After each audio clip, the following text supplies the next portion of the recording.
सबैलाई मेरो नमस्कार। म चाहिँ आज रोटरी क्लब विराटनगर फ्युजनको आयोजनामा भएको साइक्लिङ रेस प्रतियोगितामा प्रतियोगीको रूपमा भाग लिएर चाहिँ अहिले म यता तल मेरो आफ्नो दैनिक साइक्लिङ गर्ने रुटबाट यता मास्तिर लाग्दैछु हैन। आज चाहिँ मेरो कविता चाहिँ केही छैन भए पनि अब म हजुरहरुलाई सुनाउँछु है। मेरो कविता साह्रै लामो चाहिँ नहोला, छोटो छोटै होला। आफ्नो मनले यसो रचेर भन्छु।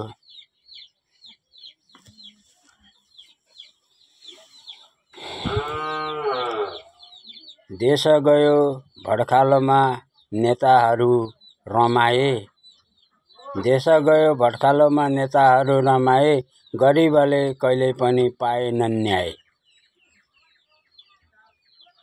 देश गयो भड्खालोमा नेताहरू रमाए, गरिबले कहिल्यै पनि पाएनन् न्याय। हाम्रो देश नेपालमा मात्रै हो कि यस्तो चलन, कोही त बोल कोही त बोल कोही त बोलन। हाम्रो देश नेपालमा मात्रै हो कि यस्तो चलन, कोही त बोल कोही त बोल कोही त बोलन।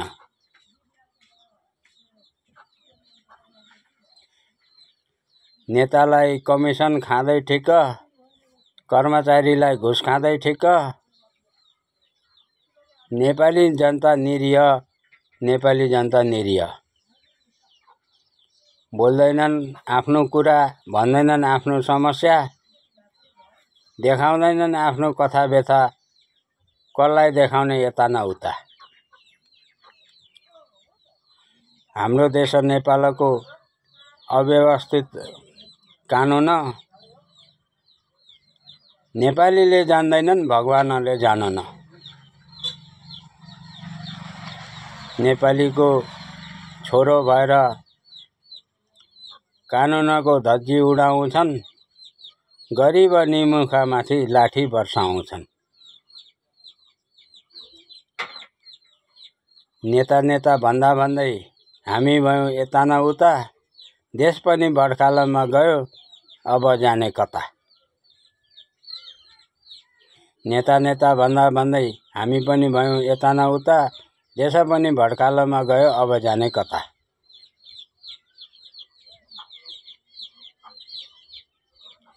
समाज बदल्न नेता बनाएको, नेता त कस्तो खालको पर्यो बाटो अगुवा। अगुवा नै बाटो अगुवा भएपछि हाम्रो के लाग्छ, हामीले त भन्ने मात्र हो, उनीहरूको केही जाँदैन।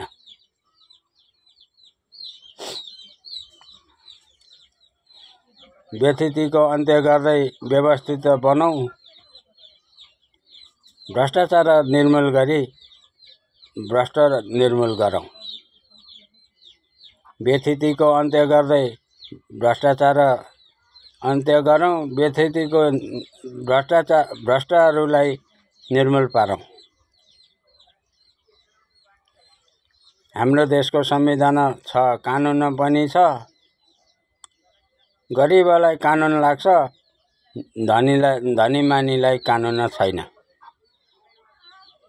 कानुन धनीलाई नभएपछि चैन, हामी हुन्छौं कानुनवाला, हामी सधैँ बेचैन। कथा व्यथा यस्तै न छ, साइक्लिङ गरी आइयो, कथा व्यथा यस्तै न छ, साइक्लिङ गरी आइयो, प्रमाणपत्र अनि एकजोड यो जुत्ता पाइयो। यो जुत्ता पाइयो है। आजको यो जुत्ता चाहिँ रोटरी क्लबले मलाई दिएको। मेरो कविताको शीर्षक आज केही पनि राखिन मैले, मुखैले मसित कपी पनि छैन हातमा, साथमा केही पनि छैन। जति आयो जस्तो जाने मैले त्यस्तो वाचन गरेँ। हजुरहरूले सुनेर आफ्नो प्रतिक्रिया दिनुहोला।